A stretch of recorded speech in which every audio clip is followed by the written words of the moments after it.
Hello future leaders, welcome to Unacademy. मेरा नाम है युवराज सिंह शेखावत एंड जैसा मैं हमेशा से कहता हुआ आया हूं, be a spokesperson for India.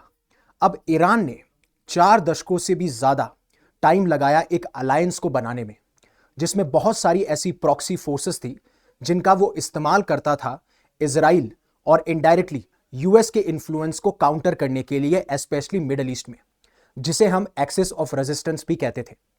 चाहे से वो गाजा में हमास हो, लेबनान में हिजबुल्लाह हो, यमन में हाउदीज हो, या फिर इराक के अंदर ऐसे मिलिटेंट ग्रुप्स जिनको ईरान बैक करता हुआ पाया जाता है। इन सब की अलायंस इन्होंने 4 दशकों से ज्यादा बनाई, जो कि इन सारी चीजों को काउंटर करती थी। बट अब जब से इजराइल ने ईरान के ऊपर स्ट्राइक्स दागना शुरू किया है और ये दोनों एक मिलिट्री कन्फ्लिक्ट में आ गए हैं, तब से हमें इस अलायंस के अंदर जितनी भी बाकी प्रॉक्सी फोर्सेस हैं, उनकी तरफ से कोई भी रिटेलिएशन इजराइल के ऊपर देखने को नहीं मिलता। और यह सबसे ज्यादा शॉकिंग बात है कि ऐसा क्या हो गया पिछले कुछ टाइम में कि जो फोर्सेस मरी रहती थी या फिर ऑब्सेस थी इजराइल से कि we are going to attack Israel, we are going to eliminate Israel, अब वही इजराइल और ईरान के मिलिट्री कन्फ्लिक्ट में कहीं भी दिखाई नहीं दे रही है। ऐसी क्या चीजें हुई? लेकिन उसको समझने से पहले हमें थोड़ा सा हिस्ट्री में जाना पड़ेगा, थोड़ा सा ज्योग्राफिकल लोकेशन के बेसिस पे यह समझना पड़ेगा ये ग्रुप्स कहां कहां लोकेटेड हैं, किस तरीके से इनका इस्तेमाल किया जाता है, और सीरिया में बशर अल असद की सरकार गिरने के बाद में किस तरीके से ये जो एक्सिस ऑफ रेजिस्टेंस है वो कमजोर दिखाई दिया गया है। तो चलिए शुरू करते हैं। अब यहां पे मैं आपको एक मैप दिखाना चाहूंगा। ये आप देख पा रहे हैं मैप, ये आपका अरेबियन पेनिनसुला, इस पूरे रीजन को लगभग आप मिडिल ईस्ट कहते हैं, राइट। अब यहां पे ईरान की लोकेशन तो बहुत प्रोमिनेंट है, जो आपको दिख रही होगी, ये ईरान की लोकेशन है, राइट। अब जब आप यहां पे देखेंगे जिनमें ग्रुप्स की बात कर रहा हूं, क्योंकि जो ये एक्सिस ऑफ रेजिस्टेंस है, इसके अंदर कुछ मिलिटेंट और आप कह सकते हो ऐसे ग्रुप्स हैं जिनको यूएस ने और इजराइल ने टेररिस्ट ग्रुप या टेररिस्ट ऑर्गेनाइजेशन डिक्लेयर कर रखा है। उसके अलावा कुछ ऐसे मिलिटेंट ग्रुप्स भी हैं, ऐसी आर्म फोर्सेस भी हैं जिनको स्टेट के द्वारा भी स्पॉन्सर किया जाता है या स्टेट के द्वारा कंट्रोल किया जाता है। अब जब मैं ईरान की बात करता हूं तो आप सीरिया ले लीजिए, इराक ले लीजिए, यहां पे ये वाला जो रीजन है ये ले लीजिए, यमन ले लीजिए, यहां पे आपको ये जो सीरिया, लेबनान, इराक है, यहां पे आपको ईरान का इंफ्लुएंस देखने को मिलेगा।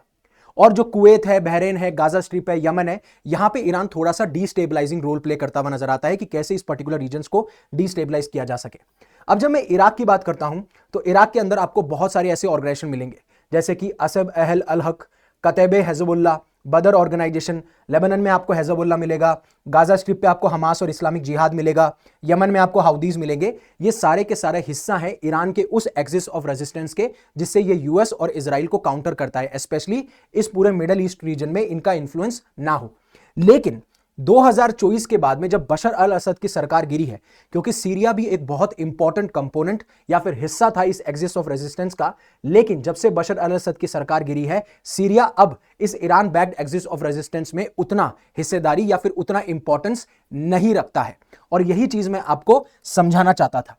बट ऐसा क्या हुआ कि अब ईरान के जितने भी एलीज थे सारे के सारे साइलेंट हो गए।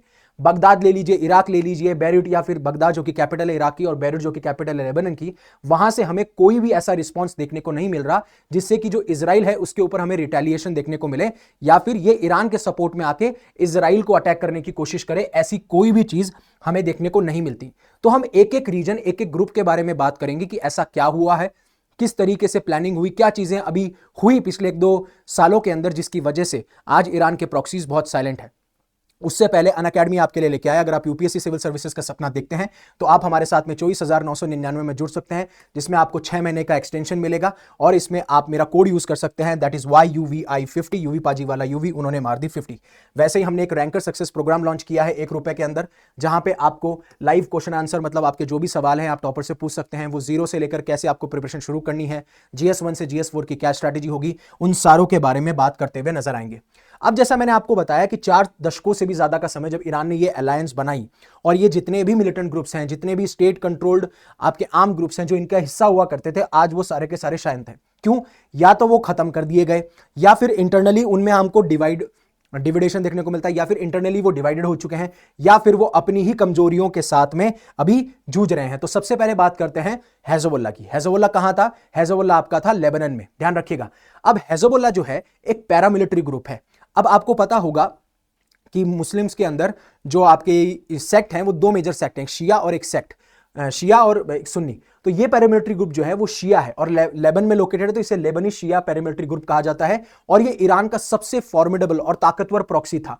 लेकिन अभी तक इन्होंने कोई भी रिटेलिएटरी एक्शन जो है इजराइल के खिलाफ अभी तक प्लान नहीं किया। और एक साल पहले अगर आप ये सिचुएशन हुई होती तो ये सोचना बहुत मुश्किल हो सकता था कि ऐसा क्या हो गया। लेकिन जो ग्रुप की कैपेबिलिटी है, ग्रुप की क्षमताएं हैं, उसकी मॉरल है, उसकी लीडरशिप है, उन सारों को खत्म कर दिया गया है या डिप्लीट कर दिया गया है या सीवियरली डैमेज कर दिया गया है जब से इजराइल ने इनके ऊपर अटैक लॉन्च करना शुरू किया है 2023 से। अब इनके जो सबसे लंबे कार्यकाल तक या लॉन्ग सर्विंग जो लीडर थे हसन नसरल्ला, उनको भी इन्होंने मार गिराया और वो सबसे बड़ा जो एक टर्निंग पॉइंट कहा जाता है।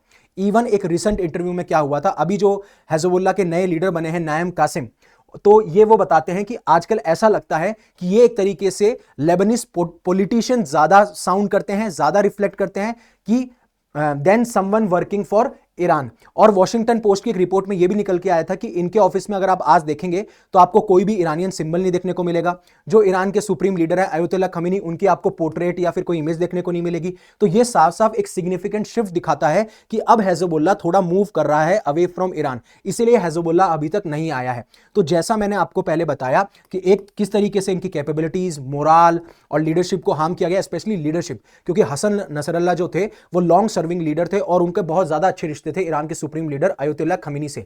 और इन दोनों का मकसद यह था कि जो भी पैलेस्टीनियन सफर कर रहे हैं गाजा के अंदर, उनके वजह से हमें इजराइल पे अटैक करना होगा। लेकिन अब जब से नया लीडरशिप आई है और अब ये ज्यादातर लेबनीज पॉलिटिशियन देखे जाते हैं, तो ये जो एक शिफ्ट देखने को मिला है। दूसरा, जो हिजबुल्लाह को अब होता क्या है, जो हिजबुल्लाह को मिलिट्री सप्लाईज या जो मनी मिलता था उसके भी सोर्सेज अब खत्म हो चुके हैं।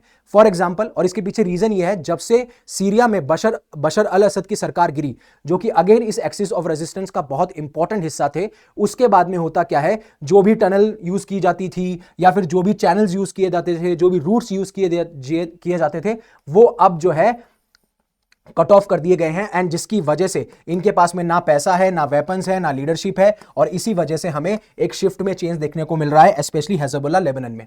अब हमास भी बहुत ज्यादा कमजोर हो चुका है। हमास वही मिलिटेंट ऑर्गेनाइजेशन, टेररिस्ट ऑर्गेनाइजेशन है जिन्होंने इजराइल के अंदर इन्वेड करके वहां के सिविलियंस को मारा था और हॉस्टेजेस को बंदी बना लिया था, जिसकी वजह से हमें इजराइल और गाजा में जो वॉर है उसके अंदर हमें सीज फायर देखने को मिलते हैं बार बार, लेकिन वो सीज फायर कंटिन्यू नहीं हो पाए क्योंकि हमास हैंडओवर नहीं कर रहा था वो हॉस्टेजेस जो कि इजराइल से वो लेके गए थे। अब हमास जो है एक आर्म्ड, यानी कि उनके पास में बहुत सारे आर्म्स एम्यूनिशन है, पैलेस्टीनियन ग्रुप है गाजा के अंदर। अब ये बहुत कमजोर हो चुका है, मतलब लगभग ये 2 साल से लड़ाई लड़ रहा है। जब से इन्होंने इन्वेड किया, इजरायली सिटीजन्स को मारा, सोल्जर्स को मारा, हॉस्टेजेस बनाया, उसके बाद में इजराइल ने हमास के ऊपर बहुत ज्यादा अटैक प्लान किए हैं, स्ट्राइक्स किए हैं, जिसकी वजह से इनके जो टॉप लीडर्स थे वो भी मारे जा चुके हैं, जैसे इस्माइल हनाया हो, याया सिनवार हो, और अभी जो इनके सबसे बड़े जो सीनियर है और जो अभी लीड कर रहे हैं वो है, जो इनके सीनियर लीडर थे वो भी खालिद मशाल, वो भी अब इनको छोड़ के जा चुके हैं, जो कि कतर में रह रहे हैं। तो अभी ये पता नहीं है कि गाजा पट्टी के ऊपर हमास जो है वो किस तरीके से फंक्शन कर रहा है, उनको कौन लीड कर रहा है, और अगर वो लीडरलेस है तो एक तो स्ट्राइक्स की वजह से वीक हो गए और दूसरा लीडरलेस है, और यही कारण है कि ये अभी इजराइल के अगेंस्ट फाइट नहीं कर पा रहे हैं। और इसी वजह से इनकी जो मिलिट्री स्ट्रेंथ है वो भी जा चुकी है, क्योंकि जो टनल्स हुआ करते थे, जो कॉरिडोर्स हुआ करते थे, इनके जो कमांड सेंटर्स थे, रॉकेट फैक्ट्रीज थे, उनको सब ने इजराइल ने स्ट्राइक्स में उड़ा दिया। और सबसे बड़ी बात यह है कि ईरान ने इनको पॉलिटिकल सपोर्ट हमेशा से दिया है, लेकिन अब ये चाहे वो हिजबुल्लाह लेबनान में हो, हमास आपका गाजा में हो, ये सारे ईरान को सपोर्ट नहीं कर पा रहे। आप देख सकते हैं बेंजामिन नेतान्याहू साफ साफ दिखाते हैं कि यहाँ पे एक तो फिलाडेल्फी कॉरिडोर है और यहाँ पे अपने नेटाजेरिम कॉरिडोर है। तो इन कॉरिडोर्स का इस्तेमाल किया जाता था हमास के द्वारा, इन कॉरिडोर्स के नीचे टनल्स बनाई जाती थी, उसके थ्रू ये स्मगल कर रहे हैं वेपन्स को, आर्म्स को, एम्यूनिशंस को, जिससे कि अपने आप को बार बार ये रिगेन और रिग्रुप कर लेते थे और फिर से ये इजराइल के ऊपर स्ट्राइक्स किया करते थे। तो ये 2 ग्रुप की बात होगी। तीसरी बात करते हैं इराक के अंदर जो मिलिटेंट्स हैं, राइट, स्पेशली वो शियाइट मिलिटेंट्स जिनको ईरान बैक करता है, ये जो शियाइट मिलिटेंट्स हैं ये इराक के अंदर हैं। अब ये क्या करते थे, ये यूएस की फोर्सेस को फाइट किया करते थे, जो ईरान के इंटरेस्ट है उसको प्रोटेक्ट किया करते थे, और इवन इससे हो क्या रहा था, इन जो शियाइट मिलिशियाज हैं, इनसे जो इन्फ्लुएंस है ईरान का वो इराक के अंदर और इंक्रीज कर रहा था। तो इनका काम क्या था, यूएस इंटरेस्ट को फाइट करना, फिर उसके बाद में ईरान के इंटरेस्ट को प्रोटेक्ट करना, और धीरे धीरे ईरान का इन्फ्लुएंस भी बढ़ता जा रहा था। बट अब ये चेंज हो चुका है जब से इजराइल ने अगेन इनके ऊपर अटैक करना शुरू किया है, और स्पेशली जब इजराइल ने इनसाइड ईरान अटैक करना शुरू किया है, तो ये मिलिशियाज भी अभी चुपचाप बैठे हैं, क्योंकि इनको पता है कि अगर हम ईरान के साथ में हाथ मिलाते हैं और ईरान की तरफ से अटैक करते हैं तो हमारे ऊपर भी अटैक आएंगे। लेकिन यहां पे एक आपको थ्रेट देखने को मिलेगा, जो मैंने आपको पहले बताया था, कतेब हिजबुल्लाह। हालांकि एक बहुत ही कमजोर थ्रेट है और इनका मानना यह है कि जब तक यूएस इजराइल के साथ में नहीं आके ईरान के ऊपर अगेंस्ट कोई अटैक करता है, जब तक हम नहीं आएंगे इस लड़ाई के अंदर। यानी कि यूएस का इन्वॉल्वमेंट बहुत ज्यादा मैटर करता है। अगर यूएस इन्वॉल्व होता है तब देखना पड़ेगा कि कताइब हिजबुल्लाह क्या करेगा। अब जो इराक के प्राइम मिनिस्टर हैं मोहम्मद अल सुदानी, वो साफ साफ ये कह देते हैं कि जो भी अभी ये कन्फ्लिक्ट चल रहा है, क्योंकि देखो इराक के ईरान के साथ भी अच्छे रिश्ते हैं, यूएस के साथ भी अच्छे रिश्ते हैं, तो अभी इन मिलिशियाज को यही इंस्ट्रक्शन दिया गया है इनके प्राइम मिनिस्टर के द्वारा कि आप जो भी मिलिशियाज हो, please to you keep quiet, do not get involve in this fight. वहीं पे हाउदीज अभी भी कह सकते हो जो यमन में लोकेटेड है, वो अभी भी पावरफुल है। अगेन एक ईरान लिंक्ड ग्रुप है, अगेन जो एक्सिस ऑफ रेजिस्टेंस है उसका हिस्सा है। और हम अभी रिसेंटली अगर देखा जाए तो सबसे ज्यादा एक्टिव, सबसे ज्यादा लीथल, सबसे ज्यादा पावरफुल वो हाउदीज हैं, जिन्होंने बहुत सारे मिसाइल लॉन्च किए, चाहे वो इजराइल की टेरिटरी पे हो या फिर आप जब देखेंगे कि जो रेड सी से गुजरते हुए आपके कार्गो शिप है उनके ऊपर भी इनके ऊपर अटैक किए गए। बट अभी ये भी कमजोर हैं, अभी ये भी स्लो डाउन हो चुके हैं जब से यूएस ने डिस्ट्रॉय किए हैं इनके मिसाइल लॉन्चर्स को मार्च और अप्रैल के अंदर। और इवन यूएस ने हाउदीज के साथ में एक एग्रीमेंट भी सेटअप कर लिया गया था, एक डील भी कर ली थी, जिसमें यह कहा गया था कि आप जो भी हमारे कार्गो शिप्स आएंगे यूनाइटेड स्टेट्स के, उसके ऊपर अटैक नहीं करोगे। तो अभी ये जो है ज्यादातर इंडिपेंडेंटली प्ले कर रहे हैं।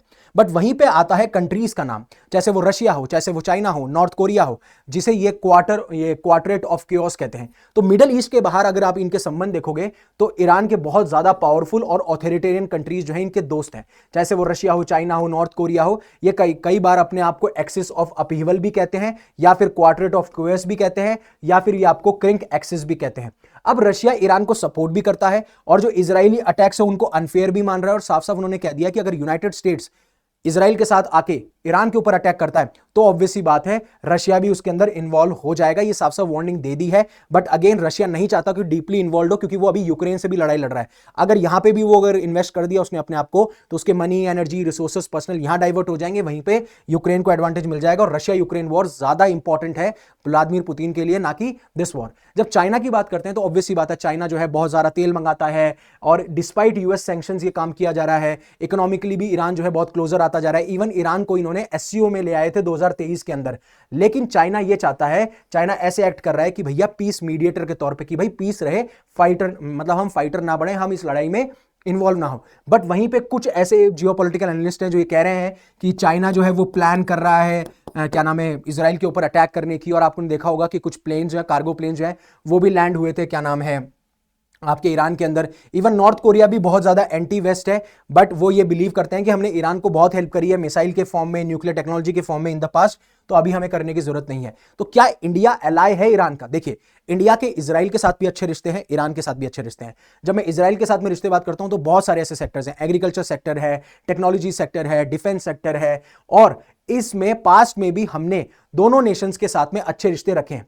जब 2024 की बात करूं तो आपको पता होगा कि जो चाबार पोर्ट है वो ईरान के अंदर है, तो इंडिया ने एक 10 साल का एग्रीमेंट भी साइन किया जिसमें कि साथ में जो है ये चाबार पोर्ट को डेवलप करेंगे, ऑपरेट करेंगे। तो ये साफ साफ ये दर्शाता है कि इंडिया के लिए दोनों नेशंस जो है वो एक स्ट्रांग और इंपॉर्टेंट पार्टनर हैं। और इसीलिए इंडिया ने भी यही अर्ज किया था कि प्लीज ये जो इजराइल और ईरान का मिलिट्री कन्फ्लिक्ट चल रहा है उसको आप एस्केलेट ना कीजिए, हम जो है हमेशा स्टैंड करते हैं पीस की साइड। तो यही डिमांड की जा रही है। तो यहां पे मैंने आपको बताया कि जो ईरान ने एक्सिस ऑफ रेजिस्टेंस पिछले 4 दशकों में बिल्ड किया था, जहां पे सीरिया एक बहुत ही बड़ा इंपॉर्टेंट पार्ट था, हमास, हिजबुल्लाह, हाउदीज, इराक के अंदर जो शियाइट मिलिशियाज हैं जिनको ईरान बैक करता है, वो सारे इसका हिस्सा बनते हैं। बट धीरे धीरे किस तरीके से वो कमजोर हुए हैं, चाहे से वो लीडरशिप के फॉर्म में हो, चाहे से वो मनी के फॉर्म में हो, वेपन्स के फॉर्म में हो, या फिर इराक ने खुद साफ साफ कह दिया कि प्लीज आप इस वॉर से अलग रहिए। और जब सीरिया में बशर अल असद की सरकार गिरी तब से सीरिया भी सपोर्ट नहीं कर पा रहा है, चाहे से वो हिजबुल्लाह हो। और इवन जो ये कंट्रीज हैं, ऑब्वियसली बात है Russia, China, north Korea, India, ये सब अपने अपने इंटरेस्ट पहले देखेंगी। जब तक फायदा किसी नेशन से होता है तब तक रखना है, अदरवाइज आप अपने इंटरेस्ट के हिसाब से अपनी फॉरेन पॉलिसी को डिजाइन करके आप इस चीज में अपना पावर प्ले चलाते हो। तो ये मेरी तरफ से था, होपफुली आपको अच्छा लगा होगा, समझ में आएगा। Thank you very much for giving me your precious time. Stay safe, stay happy, take care. जय हिंद, जय भारत।